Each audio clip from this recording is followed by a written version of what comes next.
Are you bored living a mediocre life? We were too, and we know how to change that.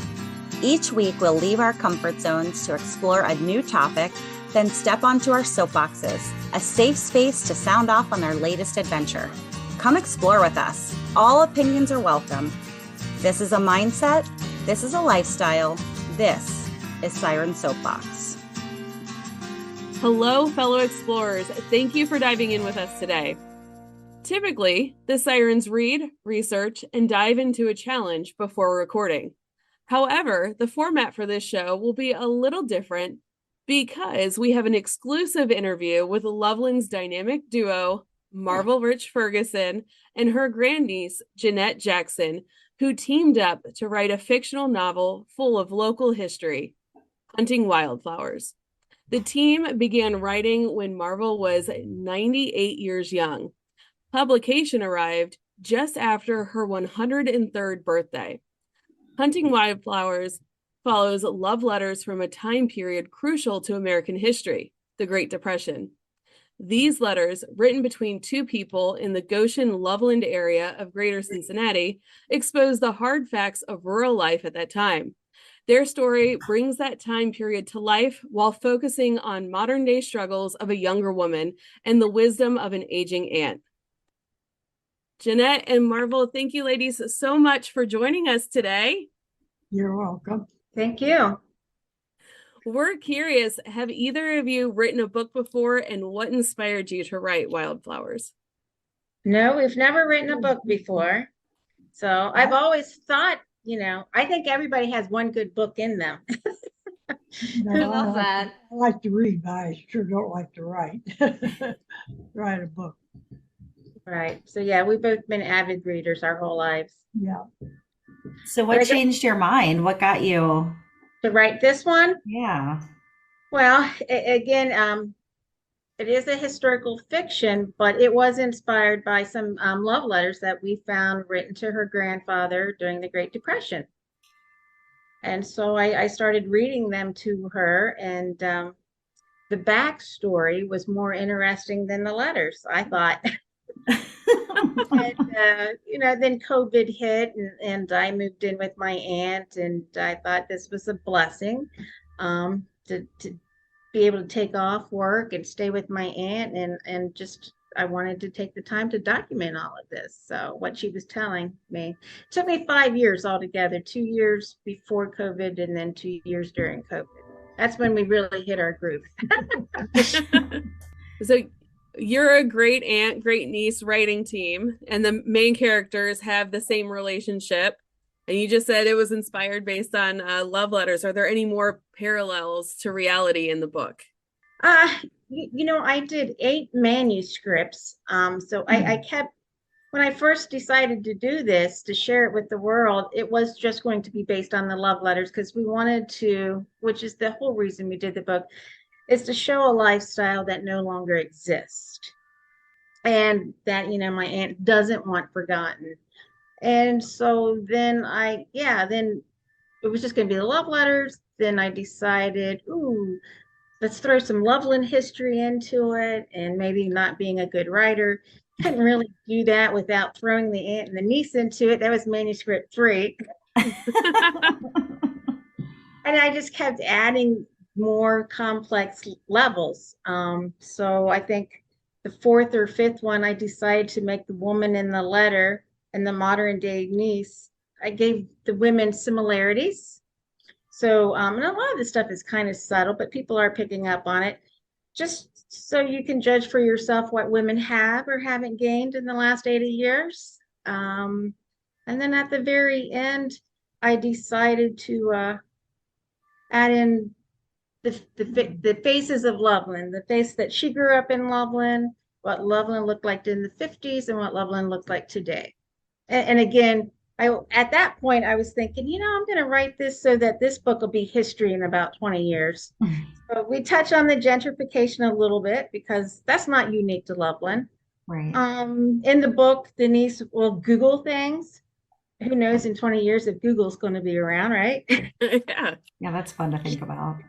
So I put little dynamics in there like that. So maybe one day the modern will be history too. So you mentioned that you wanted to write this story or this book, I guess, after you found some love letters, and you wanted to document your aunt's stories. Do you have a favorite story that Marvel's told you? Or Marvel, do you have a favorite story to tell? What favorite stories do I have to tell? any story that we put in the book, was any one in particular your favorite? No, I don't think so. I don't think it was any favorite.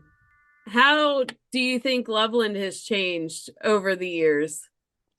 Well, the last, I would say 10 years, more than it had the last 100 before that. And especially people that put in a 4-lane bridge over the river and then dropped the roadway down to 2 lanes. That really takes smart thinking, doesn't it? Yeah, that does seem a little crazy. They need more parking, that's for sure. Yeah, we were driving through Loveland the other day and going down River Road, because that pretty much looks the same. And I'm like, they actually turned this parking lot where the dry cleaner is into a parking lot for the community and build a passenger bridge. People park on the Hamilton County side and walk over to the other side. That would relieve some of the congestion. Yeah, it sounds like it. Yeah. So while you two were working together, did you guys learn anything new about each other? How was that working together on this book? Oh, fine. I just let Jeanette have her way. Jeanette had creative freedom, huh? Yeah, it worked out better that way. She's very thoughtful. So, well, it was helpful for me. And well, like I said, when we hit our stride, it was during COVID. So she would tell me a story over breakfast, and then she would take her afternoon nap, and I would sit down and write the story. And then at evening before dinner, I'd read to her what I had written. And I'm glad I did that, because there were a lot of little things I missed or got wrong, just because I didn't live during the Great Depression, as far as like some of this stuff about the horses. And, Jeanette, that would have been a mud road. You couldn't have done this, that, or the other. Just things like that I would have erred in if it hadn't been for her wisdom. So that's really cool. Mm-hmm. Yeah, after we wrote the book, I started finding things in her house that she had described to me in the book, which was kind of neat. And the biggest find was, and if we all know anyone that's lived through the Great Depression, we know they don't throw anything away. Mm-hmm.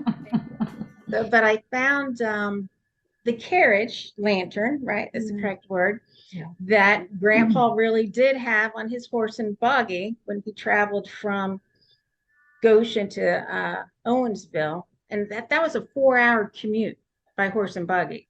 Wow. Today, that'd be like 40 minutes by car, if that. Yeah, so it hung down by the axle, that this little lamp, and it had a coy oil in it, or kerosene. So it was a light, and it had a little red light in the back and a clear light in the front. That way, if someone was coming up behind you, because at that time they were just putting cars on the street, right?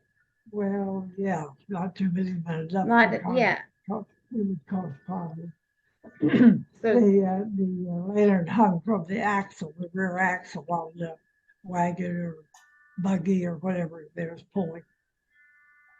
So that just having that little red light would help a car see that there's something up ahead.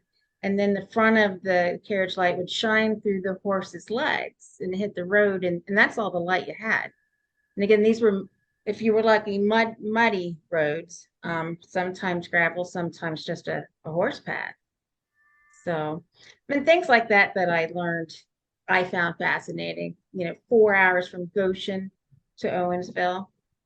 Wow. And So he would go meet this lady, and they'd hunt wildflowers, and then he'd cut her some firewood because she had no electricity, and 4 hour trip back. And that's what he did on his day off. That's a long commute. Wow. Yeah. 49 years old. So Did you say 29 years old? 49. Oh, 49. Yeah. well, no, grandpa at that okay. time was Gra- about 75. Oh, yeah. No, he was close to 80. So Wait, he was close to 80 making this trip? Yeah. exactly. Well, he farmed. He had a 30-acre farm of his own, and then just put in other crops besides for people. He was a very busy man, and some of the stories that she tells, it is like when they would he would collect cream from the farmers out here in Goshen, and then he would go to Kazadale and drop it off, and they'd ship it to Cincinnati. And then he had an egg route, which was in Loveland. So on Saturdays, he would take his eggs to Loveland. And then he also took care of other people's farms on the share. And even to this day, my aunt right here still farms on the share. Wow. You know, she owns the land, and then someone else comes in and takes care of it, and she gets a percentage. Wow. So, things like that, sharecropping or whatever, you think that's ancient history, right? But no, we're doing it right outside Loveland. That is fascinating. Mm-hmm. Mhm. I still can't get over this 80-year-old man traveling 4 hours chopping firewood for this woman and then coming back home 4 hours. I think that's why the men that read the book really like it. They see themselves being that way when they're 75 and 80. Just love to picture the two of you sitting around and telling stories and listening to stories. That is such a neat ritual to picture. What were you guys doing during that time? Just to give us a clearer picture of what that was like. I mean, were you sitting in the kitchen? Were you cooking? What were you guys doing? Just whatever happened to be going on at the time. I'd say most of our conversations were in the kitchen. And I do kind of, document a lot of those kitchen conversations.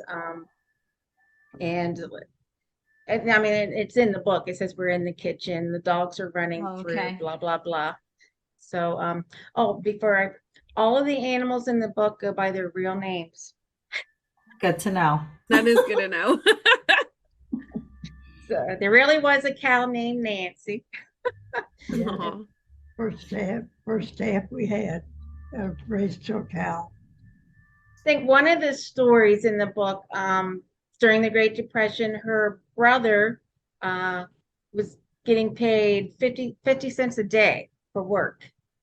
And I forget what he was doing, but anyway, they didn't have the money to pay him, so they gave him a calf. Well, they had the money, but the cow that had the calf didn't want to.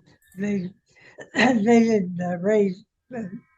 They did keep the calves, but they usually had to have the first milk because it was cholesterol for them to have, and they couldn't get the calf to drink. The cow would know the calf, so he had worked there for a day. So that's grandfather, my brother, and they gave him the calf for doing the work down there that day, and brought her home, and he brought. I don't know whether they sent. I doubt whether they sent home or mom sent it back after. They call it the cholesterol, the first milk that is put down.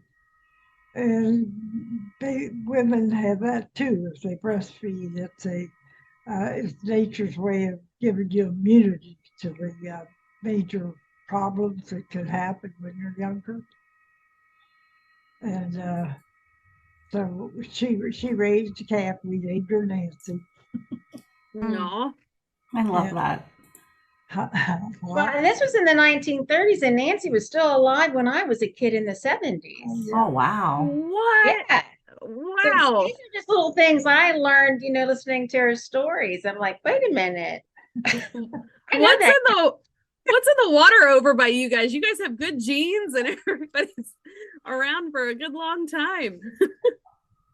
Yeah, yeah. I think it's just hard work. When people ask me what my aunt has done all of her life, it really has been. It's just hard work. No processed food. I mean, she grew up eating what they raised and what they grew. Yeah. And I say this with all love in my heart, but if it ran across the yard, they ate it. So, and there, a lot of people tell me that's one of their favorite stories in the book is, I think I was about 9 years old and I found a groundhog in the refrigerator in the basement. Scared me to death. I bet. But Wow. yeah, I said I think that's what it is, just being active and no processed food. That's good advice. We did do much canning, but we had a garden every year, raised our own potatoes. But we didn't can much because Bob and I milked. Took too much time out for that. So it was better to have an extra milk to send than to buy canned food. Mm-hmm. I always had eggs. Yeah. They're So- expensive now. They sure are. We ran across a recipe the other day, and I recognized it being my great grandmother's handwriting, Aunt Marvel's mom, and it was an eggless, butterless cake, and it was real popular during the war because it wasn't. Oh, it was Depression. Yeah. Okay, because for most people you couldn't get eggs and butter then. And so we made it, and it was actually pretty good. It kind of reminded me of like a banana bread without the banana. That is good. Yeah. Yeah, it tastes like a bread, a thick bread. Yeah. So if I make it again, I think I'll throw some walnuts in it. There you go.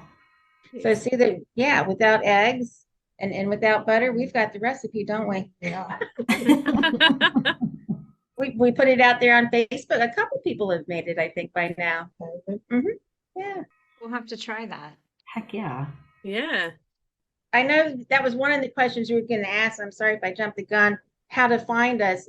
I have a Facebook page, and it's actually Loveland 513. I couldn't believe that was available. That wasn't my first choice, Wow. but I've been finding all kinds of Loveland things and taking pictures of them and posting them on that page. Like I found a real tiny little pharmacy book from a pharmacist right there in Loveland that she used to work for. So yeah, Oh, Spears cool. Pharmacy. I just today came across some receipts from a mechanic. I think his name is Red in Loveland on Elman 2nd. It's really neat to see these things. Yeah. Gasoline station. Mm-hmm. Yeah. They'll take that out of there. That's going to be a public park. Right. I was going to ask you if that was the same one. So there was a receipt in there. I think Uncle Lonnie had some work done on something. Yep. So just fun things like that I've been finding and posting pictures of. So why do you think it's important to preserve local history and honor that lifestyle that no longer exists? Because most people later on won't believe it did exist. But it's written down. Yeah, it is kind of hard to imagine living without all of the modern amenities that we have. So you're right. If it's not written down, we may not believe it ever happened. So one of the questions you asked earlier was like, I guess I have a favorite chapter, and it's called Windrows and Snowdrifts. And that's one of my favorite, especially with all the snow we have on the ground right now, because she talks about how they survived then. You gotta remember, there's no electricity. And I asked her, and like, how often did you take a bath? And she said, as least as possible. And she tells you what they had to go through just to take a bath, She had like 3 dresses to wear all week. No, I watched all year. I wore 2 dresses, one dress the first week, Monday, Tuesday, Wednesday, and I wore a clean dress Thursday and Friday, and then I had that dress to start out with the next day, and then had done for the last 3 days. We had to wash for a long time. Mom washed on board, a washboard, Yeah. and so you had to do with what you had to do with. And that was one of my other favorite stories where she explains how you do your laundry. And it just makes me feel like shame on me for complaining about laundry, because all I have to do is carry it to the machine and push a button, right? They had to go to the pond and haul water into the house, warm it up on the stove. Well, that time that we hauled was the year that we had the drought, and we had to haul water then because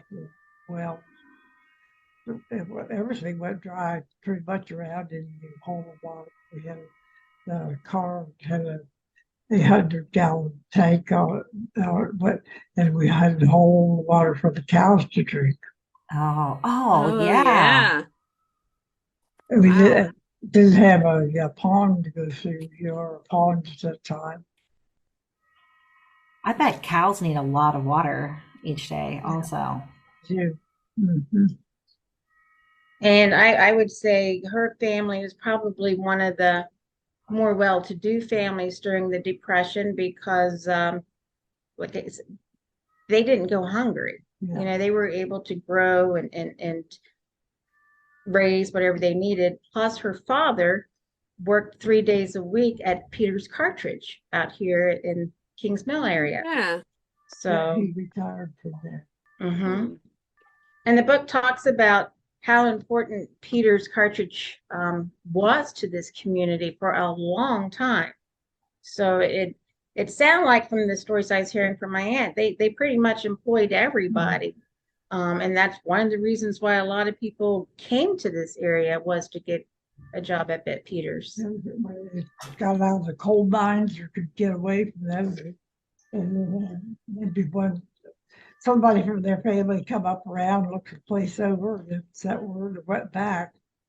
And then the favorite song that used to be "Cross Over the Bridge," because on Friday nights, the people that lived in Kentucky, Tennessee, and down around there, they got off of work and they headed for home. That was a straight, one car right after another, headed for home. Mm-hmm. Wow. I think that's still true today. A lot of people that live in the area that have Kentucky roots still consider Kentucky home. They might have been up here now for 30 years, but Kentucky's still home. So.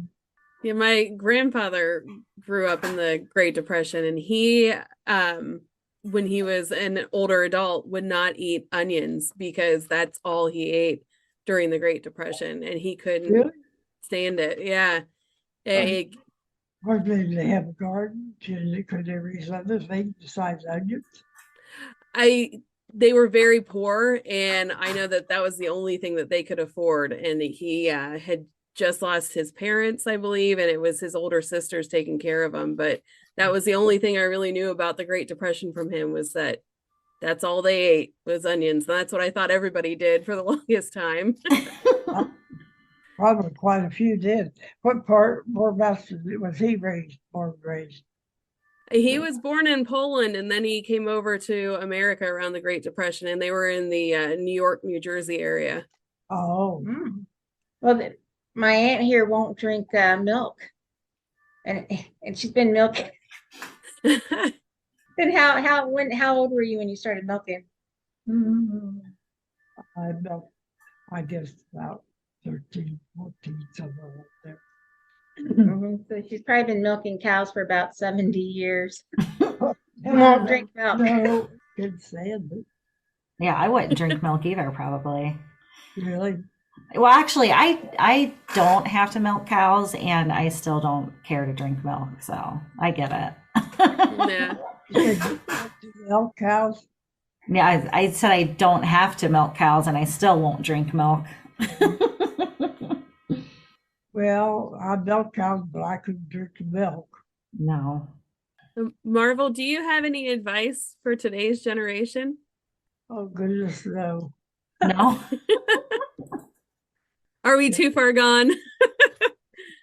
Well, try to do the best you can with what you have. And try to be pleasant, even if sometimes you don't feel like it. That's good advice. Don't That make it is.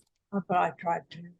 And hopefully if they have a good niece or great niece or granddaughter or something that is as thoughtful with them as Jeanette is with me.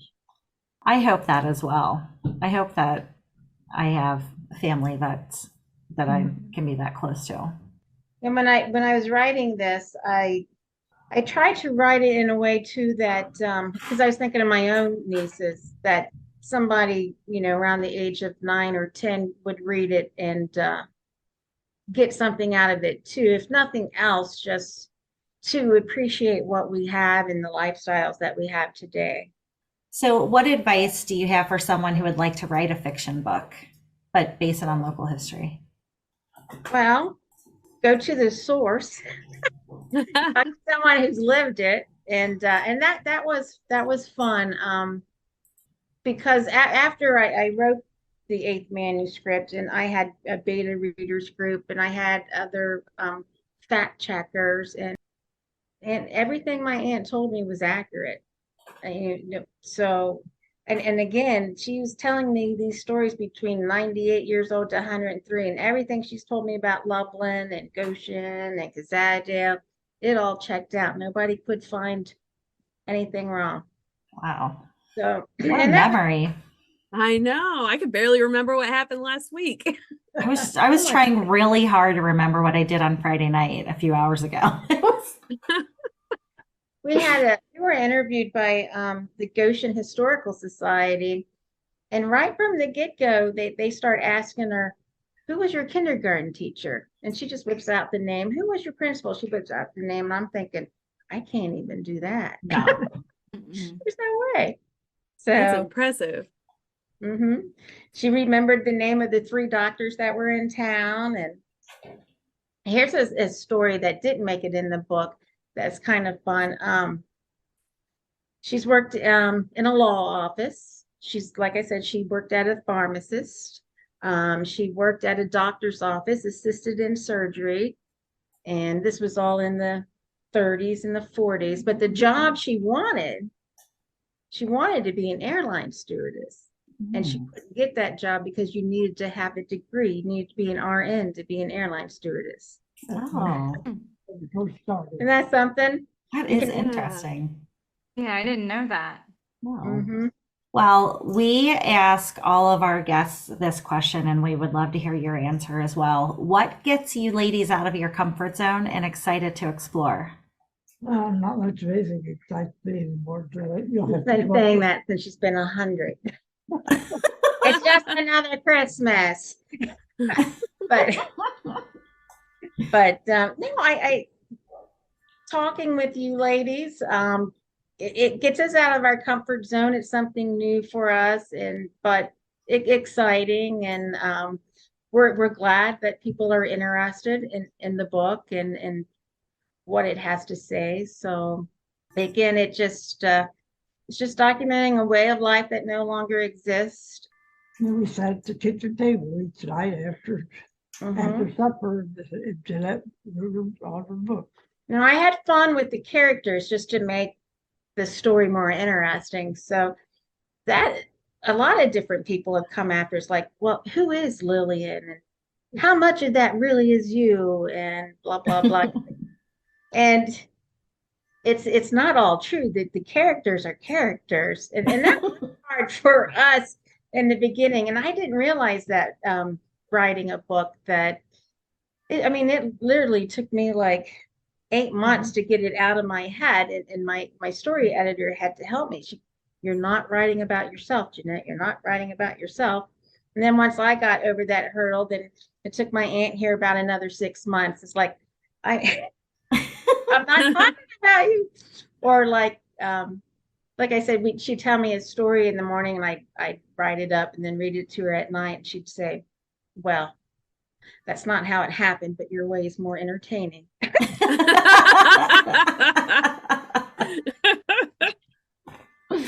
So, and then I knew she got the fact that, okay, this is the fiction part, Aunt Marvel. This is where we have fun and we can do whatever we want with these people. So, because there was a few things I wrote in there when I tried to make the niece, like I said, the niece and Lillian, the lover in the love letters, have some similarities. So you could make these comparisons of what women have or haven't done. And I'm thinking when I wrote some of this, I'm like, oh my God, people are going to think I actually did this, or people are going to think I slept with my contractors, or, you know. I'm just trying to make this comparison and you know, time, because women are still perceived in a lot of ways that aren't so negative, even though we've gained a lot in certain areas. So, but yeah, that was kind of hard to realize I'm not writing about myself. Well, yeah, because especially if this was your first book, you know, what you know is yourself. So I can see how developing a character would take some work. Right. So and now everybody's already asking me, is there a sequel? You know, and I'm like, oh my goodness. That was pretty. That probably was that was the most stressful part for me, is starting to write this at 98, never written before. I went to Women Writing for Change for 2 years on Fridays. I took Fridays off work so I could just learn the technical aspects of writing, and trying to do this with hopes and prayers that my aunt will live long enough to see it. You know, I knew it was a good story, but That's all your fault. that's why you're here. But I didn't know, you know, am I going to have the ability to pull this off? And then we went with a local publisher because, again, I wanted her to see the book finished. And that's turned out to be a good decision too, to go with a local publisher. Good. So, Good. but yeah, that's probably the most stressful part for me is and it still took me 5 years. And but I think that's the average from what I hear. Takes about 5 years to write a book. Wow. I went that, Elsie. Just kidding. Yeah, I took a book writing boot camp this week, and they said anywhere between like 2 to 5, maybe 6 or 7 years. It's quite a process. Yeah. It is. And the thing, I went to a few workshops myself too, in addition to my classes. And there was a lady who had just finished or was close to finishing her manuscript. And she'd been working on it for 10 years. Wow. And she's like, ladies, let me tell you, you are not the same person that you were 10 years ago when you started writing this book. So get it done fast. That's good advice. Yeah. Well, and like I said, you know, I rewrote, it's what it felt like, a rewrite this book 8 different times within 5 years. Like, ooh, I need to add this element to it. Ooh, it'd be fun to add this. At one point, I almost made Lillian a ghost, you know, pursuing the niece in the future, but I didn't take that route. Left that one out. But yeah, so it just kind of took a form of its own. So I know sometimes when I read a book and the book is over, I miss the characters. Do you miss the characters that you created? No, but I've really been enjoying hearing the feedback. And a lot of people are really enjoying reading about the places that they know. Very early on, somebody said, as soon as I finished reading the book, we went to every place listed in the book. And we're thinking, where? You know? And they're like, well, we went to Hill Station, and then we went to the Kazadale General Store, and then we went to that lady was real thrilled with you. Yeah. They put a lot of work in that store the past 10 years. Yeah, the Kazadale General Store, it's in a new location. It's still operating, but it looks like Well, that originally, that store's always been there. That was Eldraw's store. Tigers was down over the hill that burnt down. And see, Mary was Eldraw's. She was the only child. Dottie was the only child. Their parents owned the two stores in Kazanti. But it still looks like what you think a general store would look like. Oh, cool. Yeah. Even the sign out front. And so. Well, she redone the sign, didn't she? If she found out. No, it's still faded. But after I started hearing people saying that they were driving to these places, I stopped and introduced myself to the lady that owns the store. And I'm like, well, you might start seeing a lot of strangers. Detail is really tiny. In the book, I say, and it's true, there's only two reasons why you'd want to go there: to fish or to go to church. I think there are more people who go to church there than actually live there. But they do have this little tiny general store. See the street back when you go straight through. Yeah, they're building some new homes back there. Yeah. So, but anyway, I was just surprised that people were doing that. I told my aunt, I said, well, if we had thought this far out, we could have really created a great roadmap throughout our year, you know? Yeah, it sounds like Loveland ended up being its own character in your book. Well, and that's because towns change just like people change, and towns are reflective of society. And I don't know. Yeah, that's why I kind of put that in there at the very end. Because it goes back, I think, to a sense of community. Yeah. Just me understanding better of how Loveland changed in the 50s. Then things started making sense to me why I experienced what I experienced as a child in the 70s. You know, and it's all good stuff, but it's like, oh, now I get it. So. Well, we cannot wait to read the book, and we're going to do our challenge and some research, and we'd love to have you ladies back on in a couple months if you're up for it. Sure, as long as she doesn't have to leave the house. She loves this computer stuff, don't you? Yeah. That's something you couldn't do back in the day, huh? That's for sure. Yeah, that'll be awesome. Well, we can't thank you enough for sharing your voice and spending time with us today. And do you want to tell people again the name of the book and where they can find you? Oh, sure. The name of the book is Hunting Wildflowers, and it is available on Amazon. And the Facebook page is Loveland 513. And I do have some local stores carrying it, which I think it just made me feel really good to have these small, particularly women-owned businesses carrying this book that's about small town life and women within the book. It's just kind of like a whole, ooh, got goosebumps.